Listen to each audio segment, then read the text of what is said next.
Continuando então com relação à domesticação, as espécies domesticadas ou consideradas domesticadas não são apenas aquelas que fazem parte do nosso dia a dia, que a gente conhece como animais domésticos. Estudos recensearam cerca de 200 espécies sobre as quais o homem exerceu de alguma forma alguma ação de domesticação.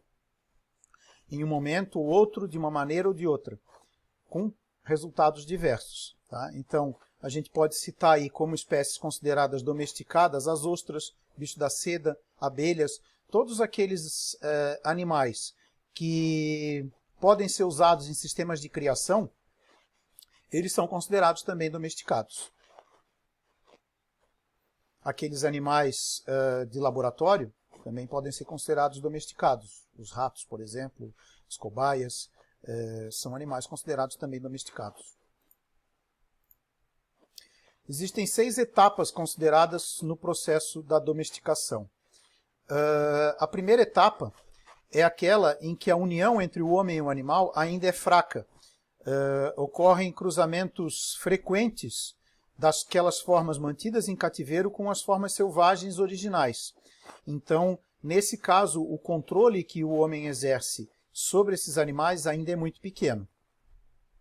Numa segunda etapa, começa a haver o controle sobre a reprodução desses animais. Então, o homem começa a evitar o contato dos animais que estão sendo domesticados com aqueles animais que ainda vivem em vida selvagem, e ele começa a selecionar esses animais daquela forma que ele julga a melhor para o que ele pretende com aquele animal. Então, se é um animal de produção, por exemplo, ele vai tentar aumentar o tamanho dele. Se é um animal doméstico que vai conviver com ele, ele vai tentar reduzir o seu tamanho, no caso que aconteceu com os cães, e principalmente tentar melhorar as características de docilidade para que ele possa manejar esses animais de uma forma melhor. Então ele vai selecionar aqueles animais mais mansos, mais dóceis, e vai cruzar esses animais dóceis entre si, afastando, deixando de lado aqueles animais que têm uma característica de agressividade, por exemplo.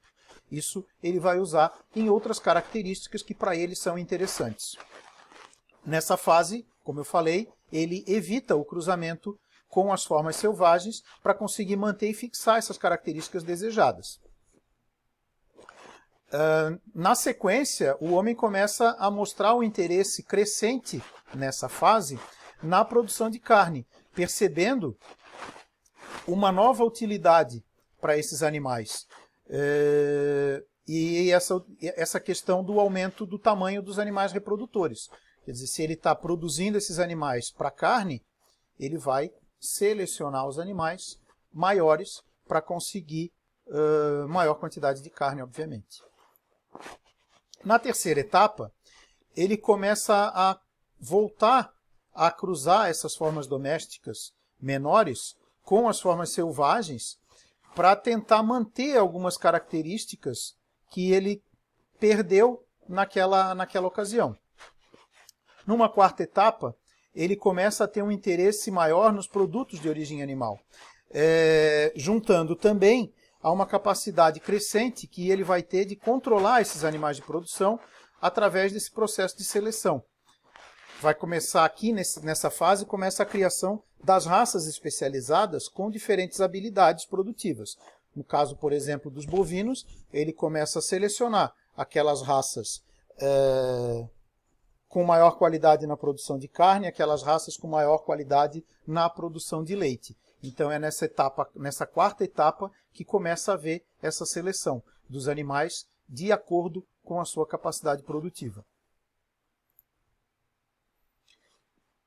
Na quinta etapa, ele volta a evitar os cruzamentos entre a forma selvagem e as domésticas, porque ele já conseguiu chegar naquele ponto que ele queria, que ele tinha pretendido para essa domesticação.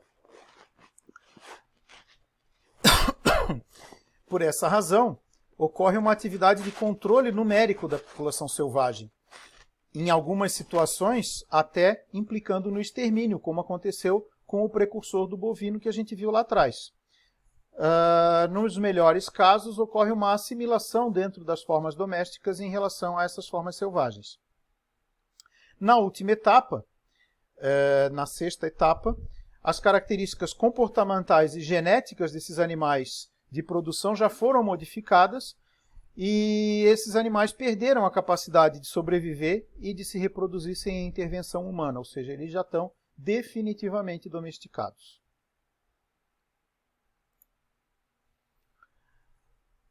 Então, a domesticação ela supõe necessariamente uma ação contínua, dia após dia. O animal que foi domesticado, ele foi domesticado dia a dia durante todas as gerações com a mão humana sempre presente.